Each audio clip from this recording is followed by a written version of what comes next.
இப்ப சொல்லலாம் அவர்கள் சிஎஸ்ஆர் கொடுக்கவில்லை, எஃப்ஐஆர் கொடுக்கவில்லை. ஏன்னா இப்ப நம்ம யாரு போயிருக்கோம்? இப்ப நம்ம நல்லா பாதுகாப்பா எடுத்துக்கணும்.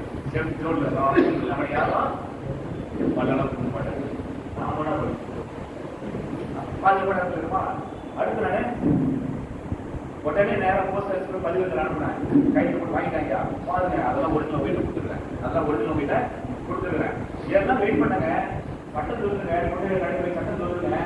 7 நாள் வர நடவடிக்கை அவங்க அப்பா சொன்னாங்க, எஸ்பி சொன்ன கன்சிடர் சொன்னாங்க. அவங்களும் ஆமா இதே வேலை தான் செஞ்சுருக்காங்க.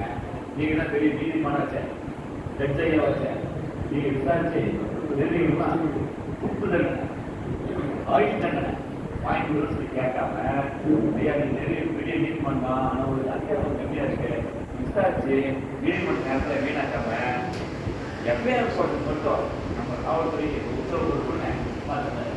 நாம பார்த்து எஃப்ஐஆர் போட்டு மட்டும் ஒரு உத்தரவு போட்டு கொடுங்க. எஃப்ஐஆர் போட்டோம் அப்புறம் அது இருக்கு, தகவல் அறிவிப்பு சட்டம் இருக்கு, அரசாங்கம் 99 இருக்கு, பார்த்துக்கிறேன் பிரிச்சு மேய்க்கிறேன், எனக்கு சட்டம் தெரியும் அப்படிங்கிறத மனசில் வச்சுக்கிட்டு எஃப்ஐஆர் போட்டு மட்டும் ஒரு உத்தரவு போட்டுருக்கீங்க அப்படி கேட்டீங்கன்னா நீதிபதி ஒரு வாரத்தை எத்தனை வருஷம் வாயில போகுது? கோர்ட்டு கேஸ் பண்ண எத்தனை வருஷம் வாயில போகுது? கோர்ட்ல கேஸ் பண்ணணுமா 8 வருஷம் ஆக முடியாது.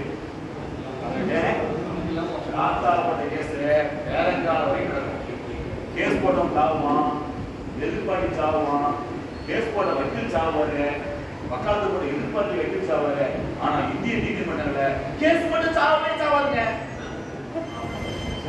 தானே கேஸ் போட்டு யார் கைது ஏன் நல்லா கைது இருக்கா?